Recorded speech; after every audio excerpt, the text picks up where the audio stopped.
Hola, ¿qué tal? Muy buenos días, muy buenas tardes, muy buenas noches. En cualquier latitud del mundo que te encuentres y nos estés escuchando, esto es Cuestión Teatral. Ya estamos en el 6º episodio y la cuestión de hoy es ¿ser o no en la dirección escénica? Yo soy María Balam y queremos invitarlos a que nos acompañen a descifrar los misterios del teatro. Tengo aquí a mi lado a Javier Villanova, dramaturgo, director de más de 20 puestas en escena y experto en el tema. Por favor, Javier, cuéntanos, ¿cómo estás el día de hoy? Estoy muy contento de que ya estemos en 1 mes y medio de episodios. Pareciera ayer que empezamos. Muy rápido.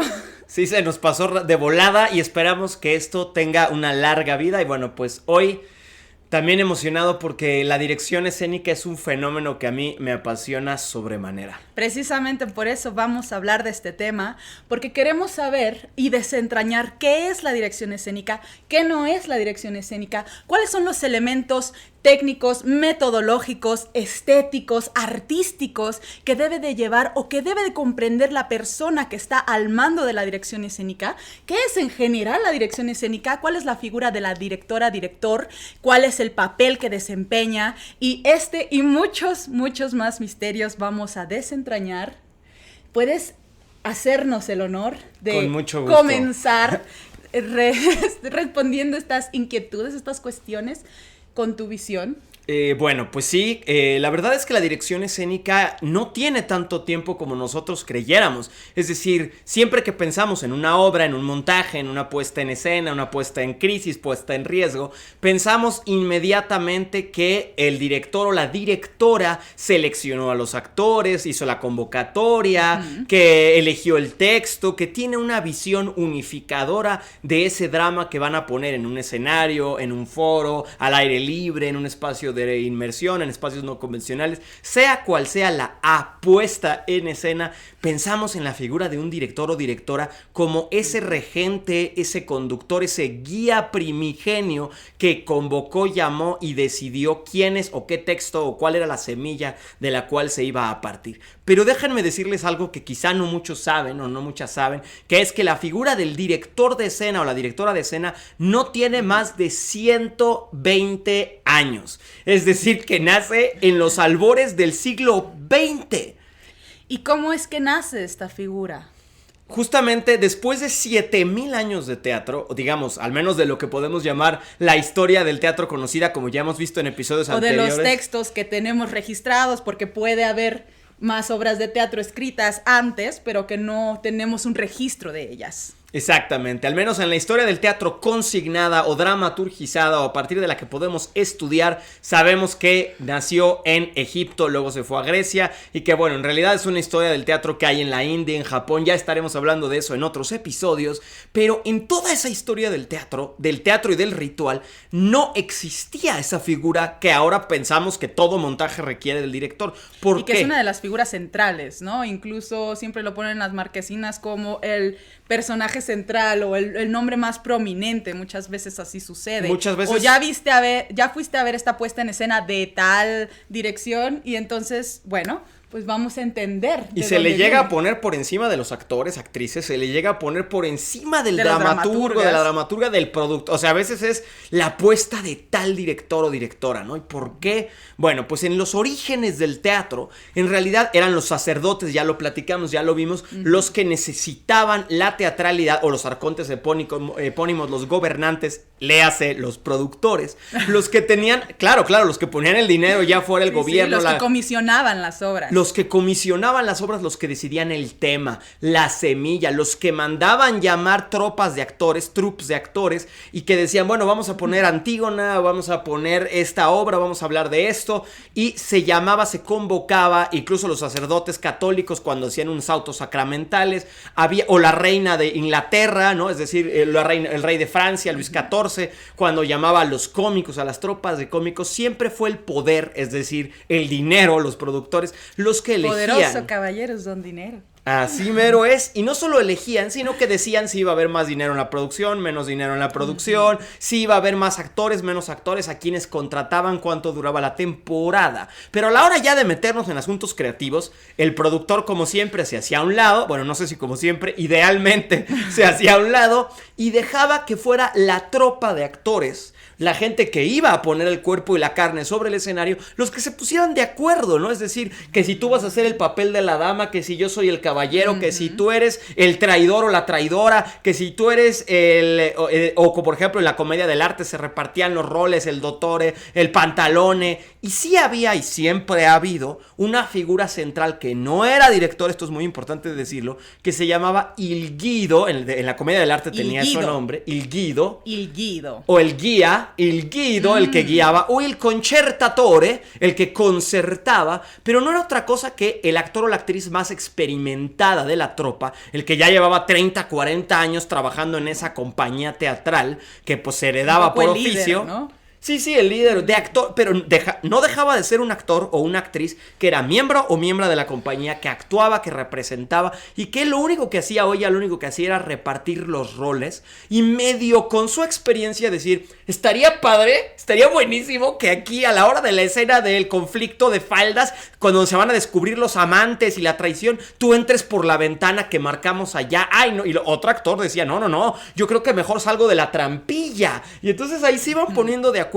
Y el Guido al final decía, bueno, sí, bueno, no. Y además había mucha impro, mucha morcilla. No había nadie que te diera notas de dirección, notas escénicas. Sí, bueno, tenían sus chuletitas, que eran como unos textos que tenían atrás de escena, donde se ponían de acuerdo, como bases de improvisación, como lo hacemos hoy en día, de, bueno, estos son los elementos que tienen que suceder, estas son las situaciones, estas son las cosas que tienen que pasar, y el cómo pasen, bueno, ya, ahí lo veremos sobre las tablas. Y también tenían, como bien dice, estas chuletillas que decían entradas, sí marcaban entradas y salidas, entra tal, sale tal, es necesario entrar con la escoba o con la espada, que todavía los actores tienen muchas veces en las grandes producciones una lista de props, de utilería, de entradas, de salidas pegada en las cortinas para saber, porque luego es una mega confusión en las producciones de, híjole, no entraste con la cajita y yo ya estaba en el escenario. Y sobre todo cuando las producciones son muy imponentes, monumentales. Sí, que tienen muchos elementos.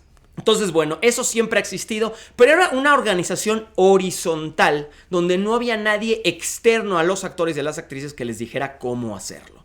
Luego, cuando el teatro empieza a ser un teatro más de autor, de dramaturgos y dramaturgas, cuando la figura del dramaturgo empieza a cobrar más prominencia, nace algo que quizá todo el mundo cree que es importantísimo en la dramaturgia, y no, ya hablaremos de eso, que son las acotaciones. Exactamente. Sí, claro. Son las chuletas. Justamente.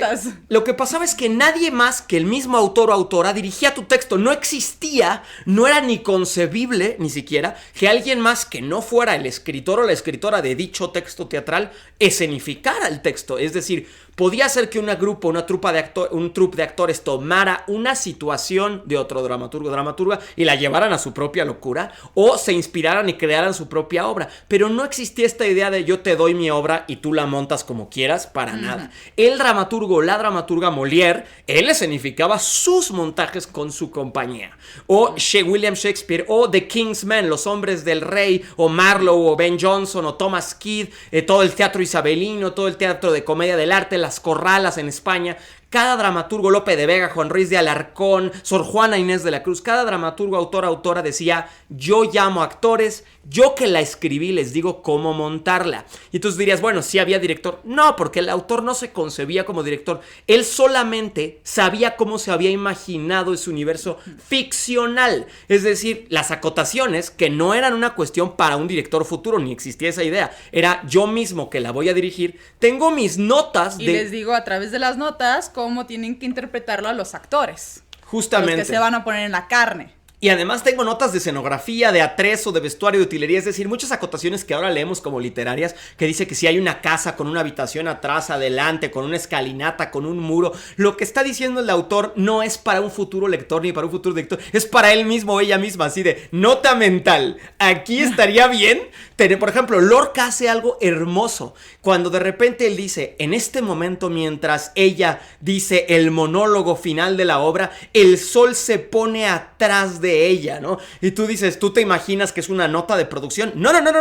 En ese momento, lo que él estaba diciendo es, hay que ensayar perfectamente bien la obra que se hacía al aire libre en una corrala, para que justo en el momento cumbre de la obra, en la apoteosis catártica, bajara el sol, fue en el ocaso, porque empezaban la obra como a las 5 de la tarde o 4:30, para que en el momento de la catarsis el sol se estuviera poniendo, el sol real y verdadero, el Atum-Ra que ya platicamos la vez pasada, se estuviera poniendo detrás de la cabeza de la actriz o del actor en su momento de apoteosis, de catarsis, de encuentro con su verdadero ser, con su en su toma de conciencia. Sí, claro, y hablar ya de Federico García Lorca, ya estamos hablando de un personaje muy contemporáneo donde ya existía esta figura del director. Pero, ¿cómo pasaba antes? Lorca todavía, bueno, sí, es siglo XX, ¿no?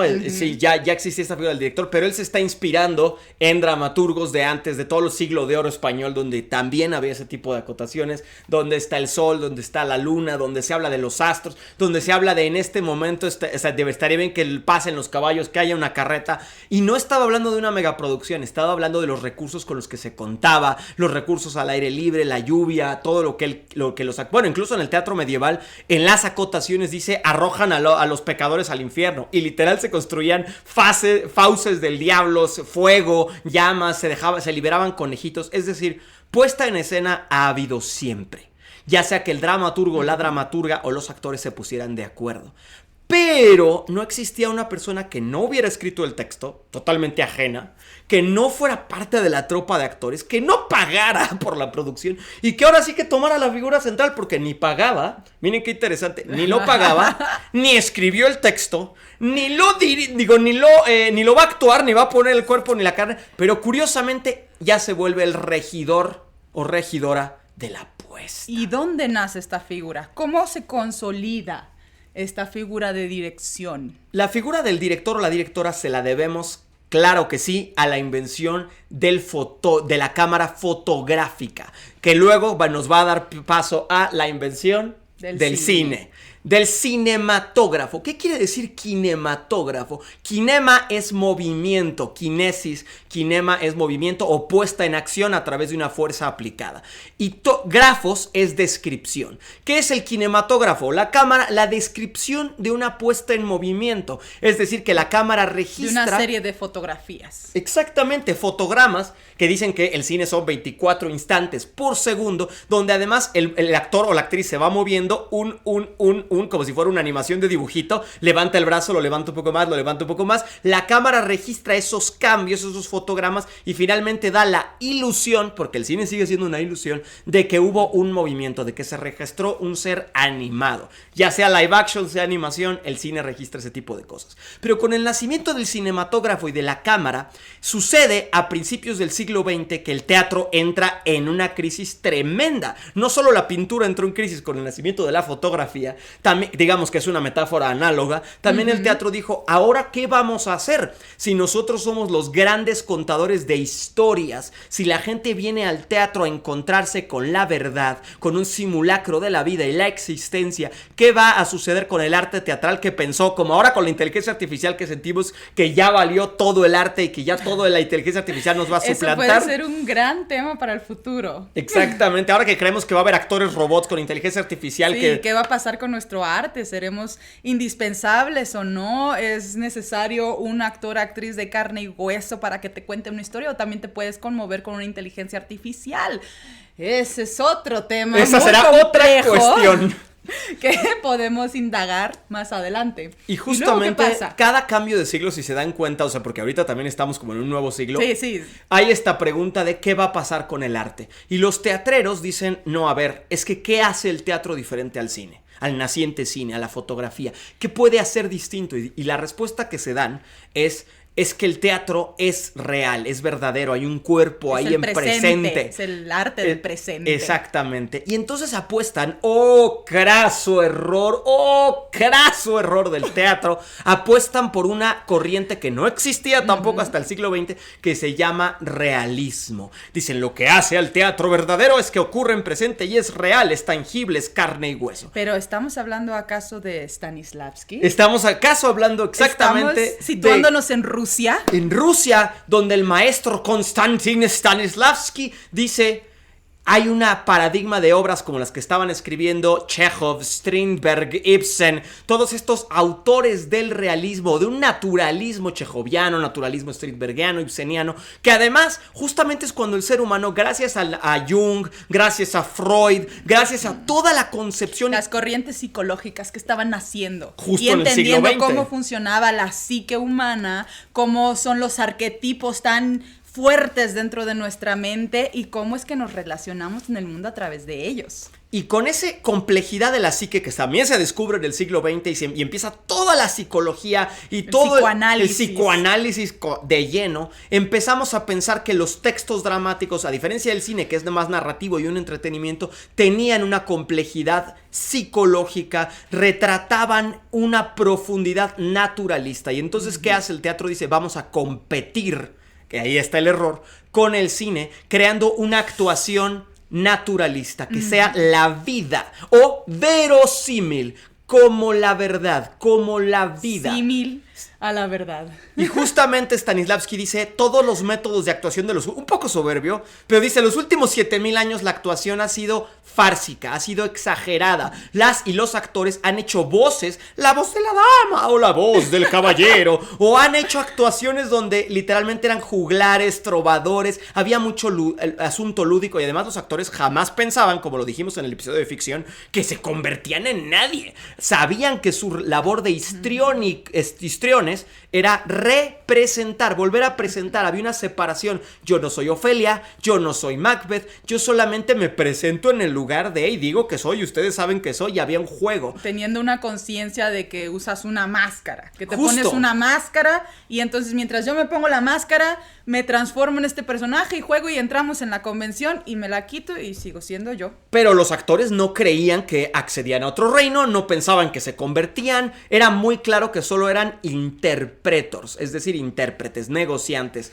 Y bueno, ¿qué pasa? Stanislavski dice, 7000 años de historia del teatro nos fallan para nuestro presente, ya no nos sirve todo lo que hicieron los actores antes, ahora tiene que ver una nueva escuela de actuación. Nótese que también ahí nacen las escuelas de actuación. Antes de eso, la actuación era oficio, se heredaba como el oficio del carpintero, del zapatero. Y era de familias. Tú nacías en la familia de la tropa, de los comediantes, y a eso te tenías que dedicar. Y dependiendo de tus características físicas y de tus habilidades, tanto de expresión como físicas, corporales, eran los papeles que te daban. Si te tocaba el arlequino era porque eras una persona muy flexible, con mucha gracia, muy astuta, y entonces ya te designaban ese papel y a ese papel te consagrabas por el resto de tu vida. Justamente, y por eso decían que el arte teatral se aprendía en las tablas. Cuando decían o decían también, ¿cuándo eres actor? Cuando ya desgastaste tus zapatos. Es decir, ¿cómo? De tanto pisar las tablas, además que los actores nunca tienen para otro par de zapatos.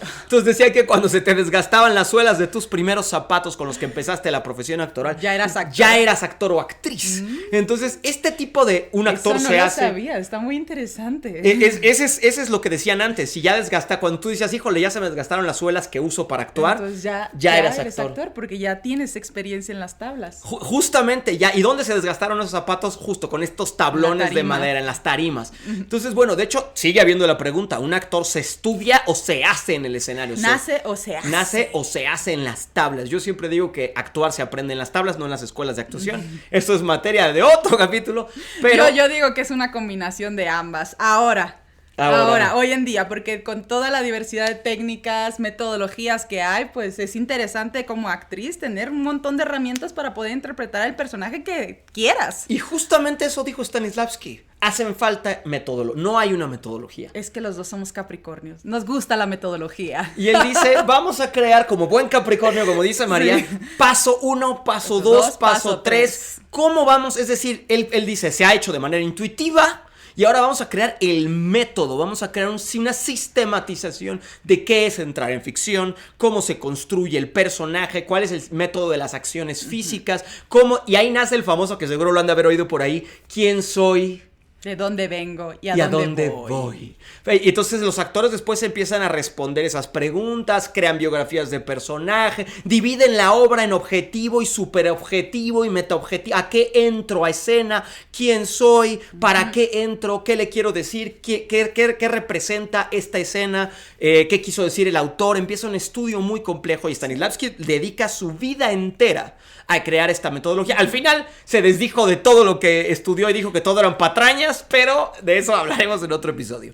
Lo importante es que con Stanislavski se hace el montaje de La Gaviota de Chekhov y los críticos y la gente primero lo abuchean y lo rechazan porque dicen ¿qué es esta cosa tan extraña donde los actores están como que con pausas y sintiendo las cosas y dándose el tiempo? Porque como el público no estaba adaptado a este tipo de teatralidad, a que te lo presentaran de manera realista o naturalista. Estaban acostumbrados a la farsa, estaban acostumbrados a otros códigos de representación.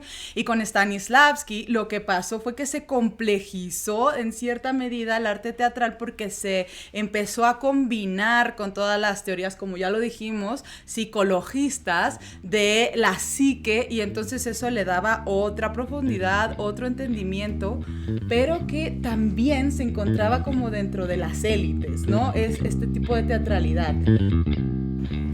Si estás disfrutando Cuestión Teatral y quieres ser parte de esta floreciente comunidad, puedes dar clic en seguir, darle 5 estrellas al podcast o compartir para que llegue a más amantes del teatro como tú.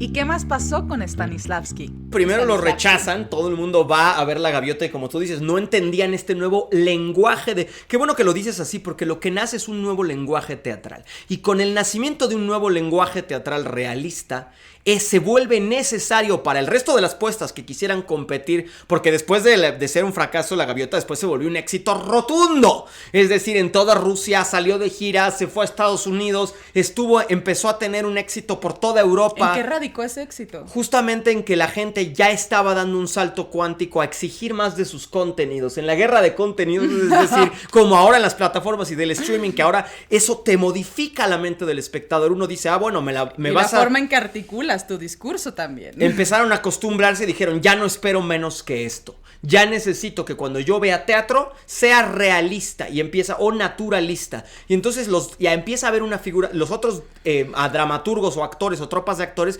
quieren competir y se dan cuenta que el eje, la ventaja que tiene la tropa del teatro de Moscú, del teatro de Stanislavski, es simple y llanamente que tienen a una figura externa, un maestro que era el que les enseñó a actuar, un maestro de actuación que sistematizó y creó una metodología, pero también es una figura que es un ojo que les ayuda a llegar a donde el actor o la actriz no pueden llegar, que les da un sistema, que les da una mirada, que configura una mirada. Y es decir, bueno, ya sabíamos que el actor te podía ayudar, el guido, el concertatore, el regidor, ya sabíamos que el autor podía tener, pero aquí Stanislavski no era el autor de La Gaviota, él no era Chekhov. Sin embargo, dice, yo voy a tomar este lugar externo, sí, como su maestro de actuación, que tampoco antes de Stanislavski no había escuelas de actuación como tal, pero ahora como su maestro de actuación, yo ya les doy notas al final, hacen la obra y yo les digo, oigan, esto que hicieron lo podrían hacer mejor, lo podrías decir en otro tono, te puedes ir a tus agudos, a tus graves, te puedes dar una pausa, oye, la verdad no, y empieza esta frase de no te creí. Esta noche no estabas verosímil, estabas alejada o alejado de la realidad, de la verdad. Y entonces empiezan a surgir más figuras como Stanislavski, incluso exalumnos de Stanislavski empiezan a tomar después ellos a crear sus propias escuelas de actuación y a dirigir sus propios montajes, y empiezan a surgir que si Gordon Craig, que si Meyerhold, que si Brecht, que si Artaud, que empieza una explosión. Stella Adler, Lee Strasberg, que se van a Estados Unidos y ponen el método. Empieza toda una explosión del realismo y del naturalismo, y con la explosión del realismo y naturalismo psicológico, como bien dijo María, se hace patente y necesario que haya esa figura externa que se vuelve siempre los directores y directoras son entre un maestro de actuación que te quiere enseñar a actuar y decirte en qué lenguaje vamos a codificar la pieza, justamente si va a ser en farsa, en hiperrealismo, en absurdo, en surrealismo, en comedia del arte, si va a ser impro, si va a ser qué código, qué lenguaje teatral, o si vamos a crear nuestro propio lenguaje teatral, cómo vamos a significar la pieza, codificar la pieza, y vamos a diseñar nuestro propio canal de comunicación teatral. Y ya esta explosión se da por todo el mundo, por toda la orbe, sobre todo gracias a que Strasberg y Stella Adler toman el método de Stanislavski, lo traen a Estados Unidos. Ellos nada más tomaron 2 semanas del método, pero ya con eso dijeron nosotros como buenos norteamericanos, lo sistematizamos más rápido, se los damos los empaquetamos y se lo vendemos. Ajá, lo empaquetamos en un crash course for dummies, acting for dummies, y crean todo lo que se llama el Actor Studio, y también en Estados Unidos empieza, además que Stanislavski vino a Estados Unidos, y luego además los grandes directores, Brecht estuvo en Estados Unidos exiliado, todos los grandes directores, porque la dirección de escena nace primordialmente en Rusia, en Alemania, en Francia, y todos estos, con Antonin Artaud, con Bertolt Brecht, con todos estos grandes cabezas que empezaron con Tadeusz Kantor. Por eso es el siglo de las vacas sagradas, directores de escena, que empiezan a hacer, sí, en un inicio fue porque hacía falta competirle al cine, porque había que psicologizar, había que añadir capas de profundidad y había que dar una escuela metodológica para que los actores pudieran acceder más allá de la farsa y de la exageración a convertirse en el personaje y acceder a otros niveles de realismo y naturalismo. Pero después de la Segunda Guerra Mundial, con Beckett, con el teatro del absurdo, con el nacimiento de las nuevas vanguardias del teatro, nos salimos del realismo, nos salimos del psicologismo, vuelve la farsa con toda su potencia, vuelve el surrealismo escénico, el hiperrealismo escénico, y empieza a generarse por todo el mundo, en México, por ejemplo, con Sequizano, después José Solé, después José Caballero, Enrique Singer, directores que tenemos todavía el día de hoy vigentes, el gran maestro Ludwig Margules, Julio Castillo. Empieza a llegar el siglo de los directores por todo el mundo. Peter Brook en Londres, que su compañía, él todavía sigue vivo, el maestro Peter Brook, que es uno de los maestros y referentes más importantes de la dirección de escena. Se escriben libros de dirección. El teatro y su doble, Jerzy Grotowski, el teatro pobre, hacía un teatro pobre, corrientes de pensamiento teatral como nunca, como en 100 años no se había discutido, en 7000 años no se había discutido tanto cómo hacerlo, desde dónde hacerlo, para qué hacerlo. Eugenio Barba, la isla de cenizas flotantes, nace algo que se llama las poéticas teatrales, las islas teatrales, y esas islas tienen su propio bioclima, tienen su propia naturaleza, su propio lenguaje, su propio idioma, dialecto, propuesta, fenotipos, características, búsquedas, se vuelven, por eso se llaman islas teatrales. Y estas islas teatrales tienen que ver con la personalidad de cada director, directora, y cómo concebía la puesta en escena, porque ya se estaba profesionalizando a un nivel más profundo todo lo que es el fenómeno teatral. Y ahora acabas de hablar de unos temas que son poner los símbolos, dar el lenguaje, los códigos de representación, y todos estos elementos son elementos que el director o la persona que está encabezando la puesta en escena tiene que tener claros y tiene que definir. Y puedes ayudarnos a profundizar más en estos elementos técnicos que la dirección necesita tener. Justamente como bien dices, el director o la directora es ahora sí, ¿qué es un director?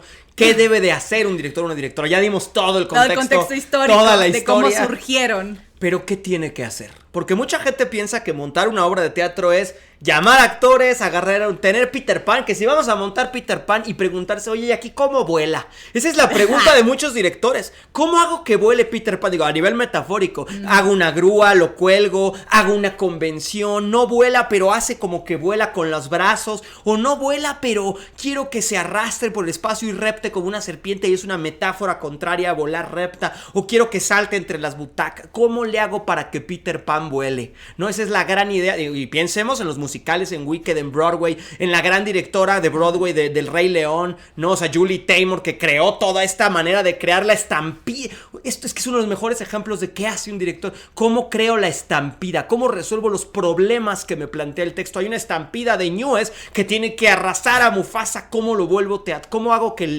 cómo despierto el texto? La literatura, que es literatura, ¿cómo despierto esas situaciones que propone? Entonces mucha gente piensa que el director o la directora es un resolvedor, que tiene que resolver los problemas del texto. Que si es en una casa, ¿cómo, qué casa ponemos o no ponemos casa? Que si necesito 4 actores pero nada más tengo 3, que si uno va a hacer 2 papeles o solo voy a tener un actor porque no tengo presupuesto y tú haces todos los personajes.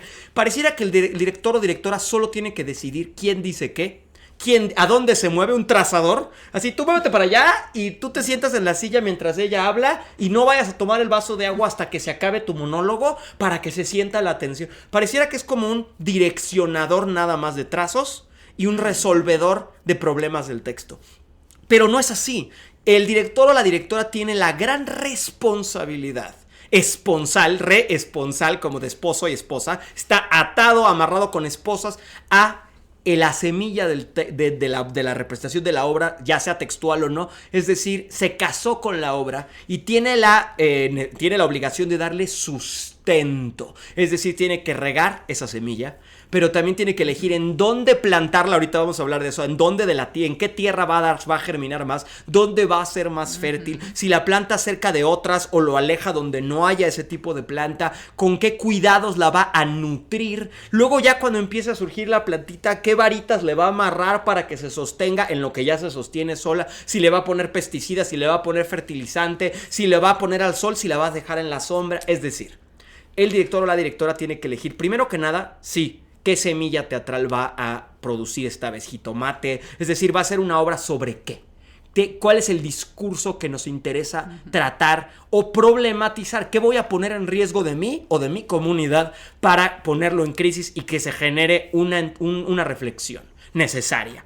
Una vez que elige un texto o una semilla de pensamiento, un germen para investigar, porque todo director o directora es un investigador teatral, es alguien que va a investigar la vida humana o va a utilizar el teatro para investigar las potencias humanas, el comportamiento humano. Es un científico que va a poner distintas variables para explorar ese comportamiento humano o para poner en riesgo alguna noción que ya pensamos como indebatible, creemos que así funcionan las cosas y de repente este montaje puede romper y demostrarnos que no.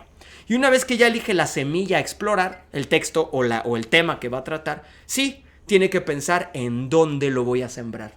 ¿Cuál es el lugar ideal? ¿Necesito un foro? ¿Necesito una iglesia? ¿Necesito un espacio al aire libre? ¿Necesito un parque? ¿Una casa abandonada? ¿Una calle en ruinas? ¿Una bodega de arte contemporáneo? ¿Un estacionamiento? ¿Necesito un lugar completamente teatral o un café, un restaurante, algo, un departamento? ¿Qué necesito? ¿Dónde se va? Pero no solo qué. O sea, si es un foro cerrado a la italiana, un teatro arena, donde todos rodeen. Y eso tiene que ver con el tema o el texto, es decir, con lo que quieres explorar. ¿Dónde se va a dar mi experimento de mejor manera? Y ese dónde también responde a un símbolo. Desde ahí tú ya estás codificando una realidad. Desde ahí tú ya estás poniendo una simbología. Es un espacio abierto, es un espacio cerrado, es un espacio que me hace sentir claustrofobia, es un espacio donde todos estamos circundando la acción, es un espacio donde es a la italiana, es una caja y todos estamos de un lado y los actores están del otro, hay cuarta pared, no hay cuarta pared. Eso ya te está dando un universo completo con una simbología. Ahí empiezas a poner signos, a poner señales al espectador. Este es el universo que te estoy contando. Desde esta mirada quiero que lo veas. Quiero que te pongas en este lugar para que observes y tengas esta perspectiva de lo que te estoy contando. Perspectiva. El director es un primer mirador. El que está la semilla, el texto, el tema, y él dice, yo le voy a dar una segunda mirada. Es el primer espectador de esa obra que va a preconfigurar y a configurar. Es un preceptor. Es decir, es el primero en caer en ese viaje, en ese universo donde en el origen no había más que caos, como dijimos con el origen de Nun y Naunet, que dieron origen a Ptah. Como de en todas las civilizaciones, en el origen solo hay caos. Y es que me haces pensar en este concepto que se tiene también en la meditación y en muchas culturas, que es mirarte desde atrás. O sea, desapegarte de ti, de tu drama personal y mirar desde atrás, como mirada de águila.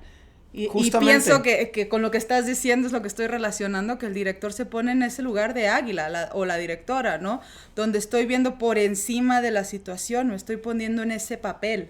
Y tiene que ser capaz de hacer eso porque va a ser como una especie de dios, como dios o diosa, como una especie de maestra o maestro titiritero, pero no en el sentido de que va a manipular a los actores o de que va a controlar la ficción, al contrario. Sino que es el observador. Es un observador. Un ente que está observando. Que además, idealmente, igual que Dios, debe darle libre albedrío a todos los elementos para que generen nuevas conexiones. ¿Y si te dan libre albedrío? Vamos a llegar a eso al ratito cuando Porque yo como actriz tengo mucho que decir al respecto. Vamos a llegar a eso, se va a poner muy bueno. Pero bueno, una vez que eliges el espacio, que además puede ser, como decía, cerrado o sea, puede ser teatrón, lugar desde... Que además la raíz griega de teatro es lugar desde donde se mira, por esta cuestión griega de que en las montañas, en los rituales eleusinos y dionisíacos, la gente veía desde la montaña el fenómeno que ocurría abajo, la fiesta que ocurría abajo. Entonces puedes elegir un teatrón donde los espectadores estén mirando hacia abajo, o qué pasa si al revés, los espectadores están mirando hacia arriba el fenómeno escénico como si fueran divinidades, todas esas cuestiones son decisiones de dirección. Pero ¿qué tal si eliges un espacio institucional? En un espacio gubernamental. Eso también es una decisión que enmarca el fenómeno. Sí. O un espacio público como una cantina, como un bar, como una plaza pública. Es decir, donde se pone horizontal el diálogo, donde no hay lugar de expectación, no hay arriba, no hay abajo. Los espectadores y los actores están como en Coyoacán o en alguna plaza donde el payasito o el payaso o payasa se pone en el centro y todos lo rodeamos. Todas esas son decisiones que no se pueden obviar. Que no es, ay, bueno, el teatro que me den. Muchas veces hay muchos directores y que impacta en la experiencia que se quiere dar. Exacto. Porque si no, si lo dejas al azar, como muchas directoras o directores que dicen, pues el teatro que nos den. Ahora sí que es tan precaria la situación teatral en todos los países del mundo, que muchas veces los creadores hacemos una carpeta para el teatro para el que consigas. Bueno, pero allá estamos hablando de una realidad económica. Pero lo ideal es que no, que el director y la directora digan, aunque no haya dinero, lo voy a hacer aquí porque aquí tiene que ser. Necesito este espacio, necesito un estacionamiento, porque mi idea necesita un espacio cerrado pero abierto, donde además haya concreto, porque todo eso significa. Una vez que ya tienes el espacio, te tienes que preguntar ahora cómo lo transformo para el acontecimiento. Dice Dubati algo maravilloso, que toda experiencia teatral necesita de 3 factores: convivio, acontecimiento y poiesis. ¿Qué quiere decir eso? Hay que diseñar un acontecimiento en el cual haya encuentro, es decir, convivio entre actores y espectadores, donde se dé la fiesta, y donde haya poiesis, es decir, creación, que en presente se geste un nuevo universo, se dé la creación del mundo. Y entonces, este director o directora... Es también una estética. Exactamente. Este director o directora tiene que tener una apuesta creativa, pero tiene que tener una teoría de la recepción. ¿Qué es la teoría de la recepción? Que, como diría Sanchís Sinisterra, es algo muy sencillo y a la vez muy complejo. ¿Cómo recibo a los espectadores? Y no me refiero solo si hay ballet parking afuera del teatro, si llegando hay taquilla, o si pásele, teatro. O sea, no me refiero a cómo los convoco, que sí, también es parte de la dirección, sino una vez que llegan al espacio, ¿cuál es su experiencia? ¿Huele a palomitas? ¿Se les trata bien? ¿Se les trata mal? ¿Se les ignora? ¿Hay una larga fila? ¿Se les invita? ¿Se les llama? ¿Se sientan todos juntos? ¿Se les da una cerveza al entrar? ¿Un caballito? ¿Hay un bar afuera? ¿No hay un bar afuera? ¿Es muy solemne la recepción o es una fiesta desde que llegas? ¿O los actores están afuera esperando y conviviendo con los mismos espectadores? Y desde ahí ya estás poniendo las reglas del juego. Desde ahí ya les estás diciendo a tus espectadores, este es el juego que vamos a jugar, estas son las reglas y vamos a divertirnos de esta manera. Vamos a entrar en esta convención. Exacto. Ya te están adentrando en una convención. Vamos a jugar a que estamos en este espacio y es solemne. Vamos a jugar a que estamos en este espacio y echamos desmadre, ¿no? Te dan una cerveza, ¿qué te están diciendo? Juega, diviértete.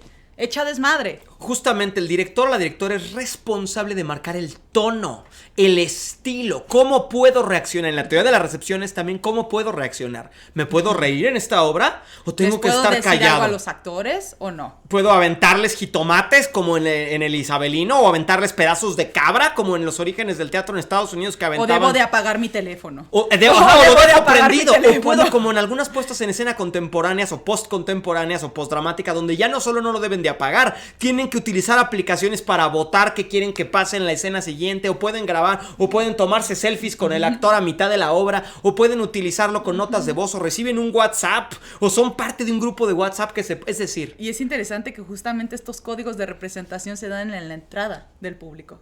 Ahí tú ya sabes a qué le vas a entrar. Justamente, y si le entras o no, si te conectas o no, pero un buen director o directora te tiene que llevar de la mano en la teoría de la recepción. Es decir, si yo entro a la obra y hay humo, y hay un ambiente de silencio, y hay un claroscuro, y la actriz se mueve sutilmente, con un cuerpo pesado, casi de manera ritual, ya me está diciendo con su estética el director o la directora, y hay velas, y hay incienso, a mí ya se me está diciendo un ambiente místico, que esto además de místico es solemne, y que yo tengo que, no me puedo soltar una risotada, y más me vale que no suene mi celular, aunque no te digan a favor de apagar, o sea, tú ya sabes. Y que no se haga el celofán de mis palomitas.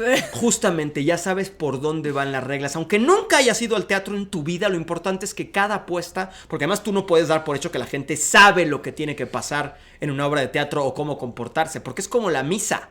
Tú vas a misa y aunque nunca hayas entrado a una iglesia, desde que entras y ves a otros fieles que se están persignando al entrar, porque hay códigos. Que y se luego levantan, se sientan, se hincan, pues tú. Y el sacerdote que fueres, o actor, hacer lo que vieres. Ya pueden sentarse, ya pueden levantarse.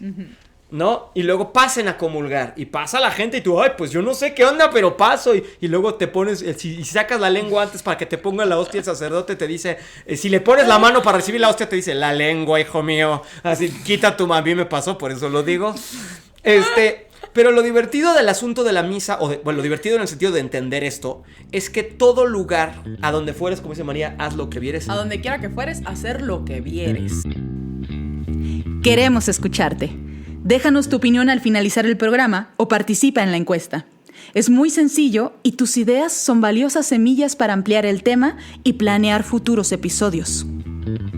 Instaura códigos de expectación, por eso dicen la expectativa o el espectador, es decir, expectare es mirar. Entonces un director te va a decir, esto quiero que mires, esto no quiero que mires. Por ejemplo, si la obra no es a la italiana, no es frontal, ¿qué pasa si los actores en realidad caminan por las butacas, se te abrazan, te tocan, te hablan, o se pasan atrás de ti y tú tienes que estar volteando para ver a dónde se fueron? Eso ya te obliga a estar lo que se llama non-conventional seating o de sentación no convencional. ¿Qué quiere decir esto? Que haya sillas o no, porque a lo mejor ni hay sillas, a lo mejor el público está sentado en el piso, a lo mejor ni siquiera te sientas, tienes que andar recorriendo la casa o teatro de peregrinación todo eso lo decide el director para coadyuvar a los actores, a la iluminación, a la escenografía, al vestuario, al atrezo, a los utensilios, para construir un nuevo universo con sus propias reglas, o como Dios dijo, los 10 mandamientos. Pues ahí les va. Todo director tiene que decirle a todo su equipo, esto es lo que se puede y esto es lo que no. Esto es lo escénico, esquénico, así se va a transformar. Y esto es lo obscénico, lo obsceno, lo que queda fuera, lo prohibido. Aquí no vamos a hacer esto. Los actores, actrices nunca, en esta obra, nunca salen del escenario.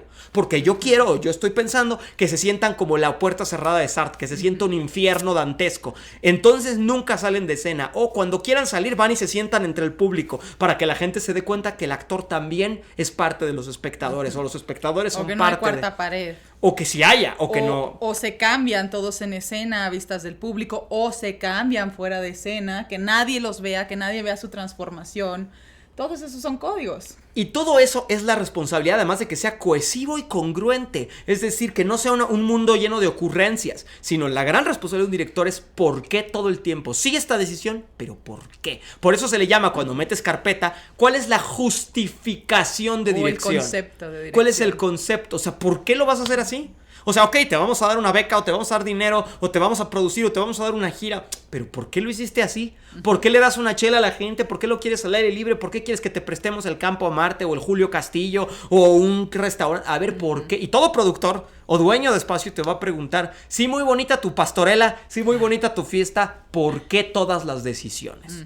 Por eso es tan importante que un director sepa, como decía Eisenstein, que es uno de los inventores del trazo escénico para cine, que digamos uno de los primeros compositores de cine, que tiene un libro que se llama justamente El diseño escénico. Dice Einstein que es importantísimo que un buen director de teatro, porque él hablaba de teatro porque hizo teatro y hizo cine, un buen director aprenda de pintura, sepa de puntos de fuga, a dónde se va la atención, cómo hago que la mirada del espectador vaya a la derecha, arriba, abajo, izquierda, centro, atrás, que se vaya a donde no puede ver nada, que no vea los licos o que sí vea los licos, que vea a un actor en vez de a una actriz. Cómo conduzco la fiesta, cómo conduzco la mirada. Y a diferencia del cine, donde la cámara te dice qué mirar, dónde expectar, aquí el director idealmente conduce la mirada del espectador, pero también es el encargado de mantener el tono, el estilo, los símbolos, los signos, las convenciones. Aquí vamos a sacar pistolas o espadas de verdad, o vamos a usar nuestras manitas y hacer pau pau, o vamos a entrar sin vestuario, ¿no? Nada más con pants y playera como ropa de trabajo, pero estamos en Dinamarca, o vamos a crear de Dinamarca un basurero en llamas y se supone que está podrida, pero entonces vamos a poner fruta podrida y vamos a poner basura y...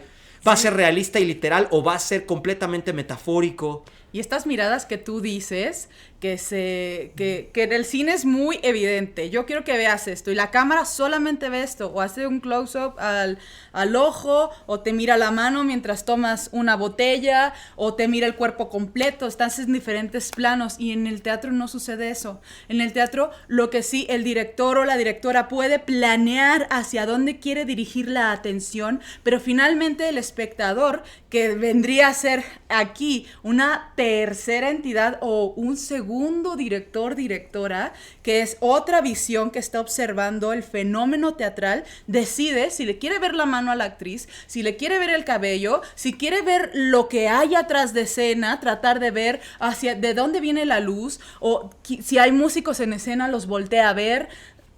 Esa mirada del público en presente no la puedes dirigir. Y ese se convierte en otro elemento que está vivo, porque cada espectador va a ver la obra desde un ángulo diferente, desde una perspectiva diferente, y va a decidir poner su enfoque, su mirada, su atención, o en lo que dicen, lo que ven, lo que hacen, el dedo gordo chiquito del pie. Y eso es algo que nos enseñaban mucho en la escuela de actuación. Tú como actriz o como actor no vas a decidir dónde va a ir la mirada del público. El público va a hacer lo que quiera, va a pensar en lo que quiera. Tú no le estás dirigiendo la mirada como en el cine. Es esto lo que quiero que veas. Va a ver lo que sea, va a ver lo que quiera, lo que traiga en el corazón también. Tú, por lo tanto, tú tienes que enfocarte en todo al mismo tiempo, en tu mano, en tu pelo, en que si se te está entendiendo lo que dices, si estás conectado con tu compañero, porque tú no sabes cómo va a construir esta tercera entidad, esta realidad, y eso es una de las cosas que para mí son riquísimas del teatro. Y justamente el espectador se vuelve el primer combatiente, el primer enemigo en esta partida de ajedrez contra el que batalla el director. Es decir, yo quiero que esto se entienda, yo quiero hacer pasar estos símbolos, yo quiero que la fiesta ocurra de esta manera, el acontecimiento, la poiesis, planea una iluminación, trabaja con una iluminador, planea una escenografía. Es decir, no solamente el espacio que escogiste, el teatro, el director tiene que tener una propuesta espacial, tiene que tener un diseño de movimiento o una estética de coreográfica de cómo se van a mover los cuerpos, decide el tono actoral, la plática con los actores, encuentran un tono, un estilo, todo eso lo diseña la luz, o sea, aunque no lo haya elegido él, habla con el iluminador, la iluminadora, con el escenógrafo, con el vestuarista o la vestuarista, y todo va construyendo este universo. Y una vez que se termina el epifenómeno teatral, que se deciden todos estos elementos, todavía no ocurre el teatro. El teatro ocurre en el momento en que se sienta del otro lado, a nivel simbólico, el otro jugador de la partida, el espectador, que se vuelve tu aliado, tu cómplice, pero también es tu enemigo. Es el primero que dice, a ver, convénceme, no les a ver, creo. ¿Entro o no entro a tu juego? ¿Quiero jugar o no quiero jugar?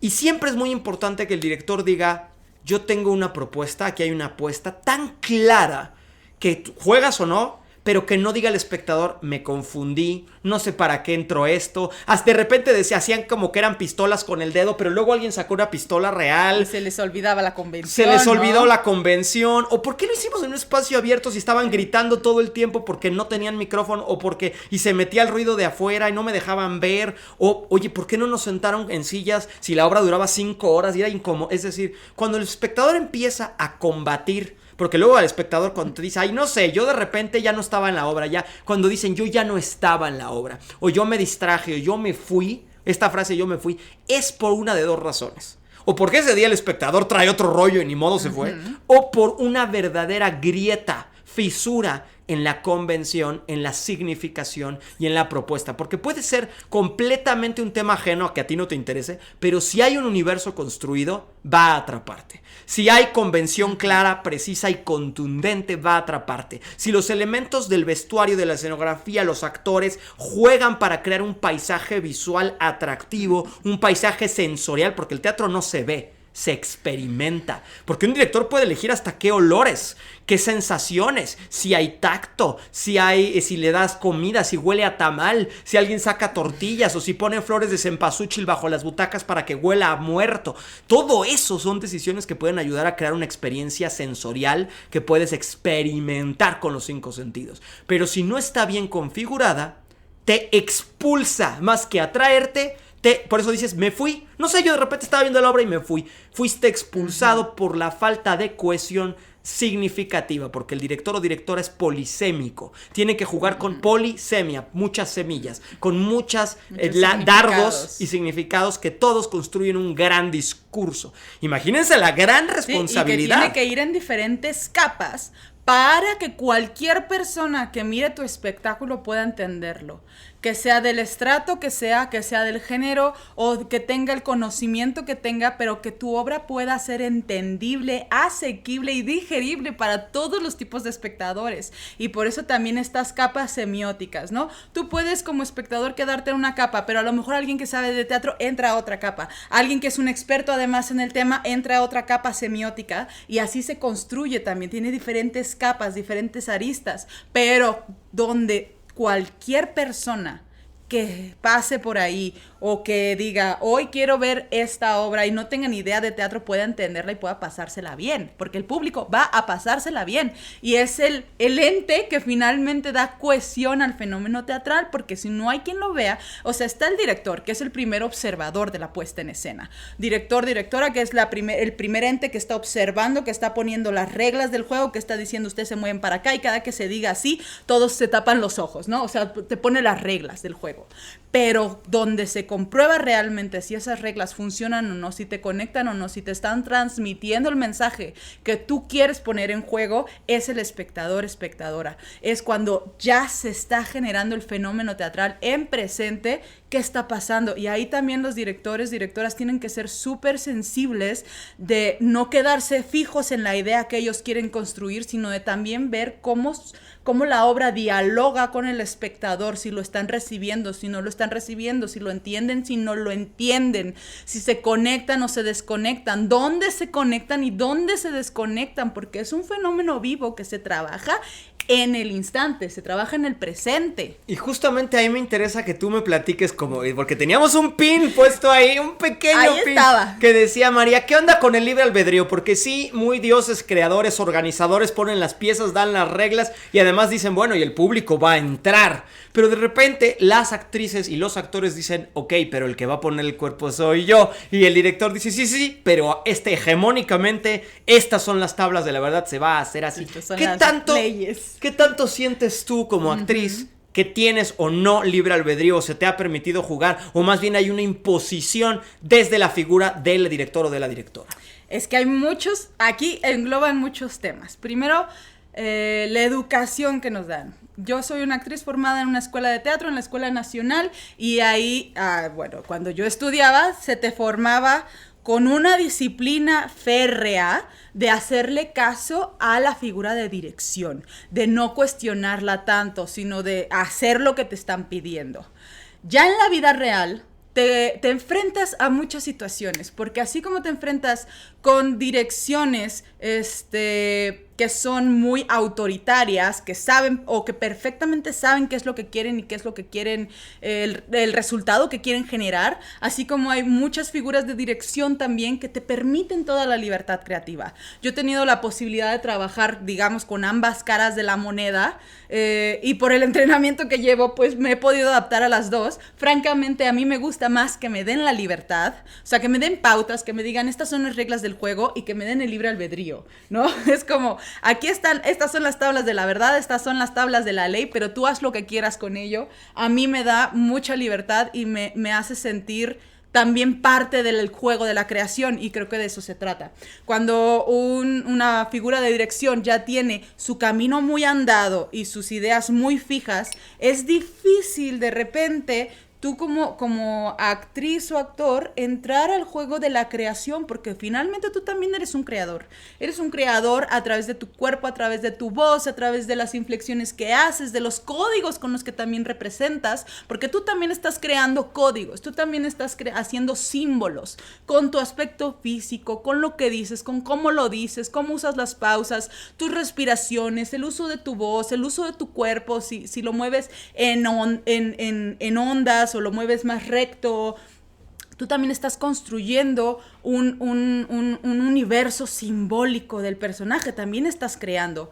Y para mí es muy rico cuando la figura de dirección está creando en conjunto contigo, cuando tiene unas intuiciones y te dice, bueno, yo quiero ir por este camino, pero tú qué traes, ¿no? Pero tú lo vas a andar, además. Pero tú que lo vas a andar, dime tú qué traes, cómo tú conectas con ello. No, cuando te imponen una visión de dirección, pues sí, puede ser que esa figura de dirección tenga muy claro lo que quiere y cómo lo quiere lograr, pero muchas veces queda acartonado y queda como sin vida, podría decirle, que hay grandes actores y actrices que saben cómo hacer funcionar eso, pero personalmente yo prefiero siempre y me decanto por los procesos que son más de creación colectiva, que son más de tú desde tu mirada como director, directora, estás viéndome desde afuera y me estás diciendo si funciona o no este universo que las dos creamos o los dos creamos en generar, en formar. Y eso para mí, o sea, como actriz, pues es mucho más rico. Pues sí, sentirte libre y donde realmente sí sientes que tienes el libre albedrío, porque tú puedes decidir y también te conviertes en un ente creador, en un ente creativo, y la obra puede cobrar muchas más dimensiones, muchas más aristas, mucha más complejidad, porque finalmente el que está poniendo la carne, el que está poniendo sus emociones, el que está poniendo su humanidad, su espíritu, su voz, su imagen, somos los actores, las actrices. Y justamente somos la cara de todo el trabajo que hay atrás. Entonces creo que esto es lo que yo pienso. Se nos tiene que dar esa libertad. O sea, sí hay pautas, sí hay un universo, tú pones las reglas, pero yo lo juego. Y lo juego también a mi manera. Si estás disfrutando del podcast, no olvides seguirnos.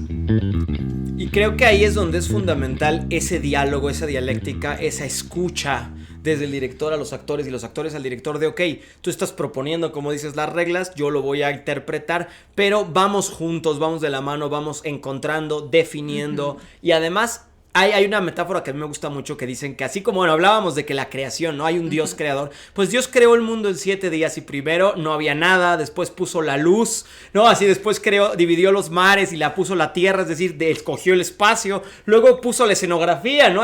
Puso los animales, los árboles, las plantas, pero llegó un momento en que tuvo que crear al hombre y a la mujer, a los actores, a los seres humanos, y luego el 7º día el director se calla, el director descansó, ahora sí que el director... O solamente está observando qué es lo que pasa, pero los agentes que están jugando en este gran teatro del mundo, pues somos los y nada actores, de que si no lo hacen humanos. Como yo les digo, les inundo el teatro, ¿no?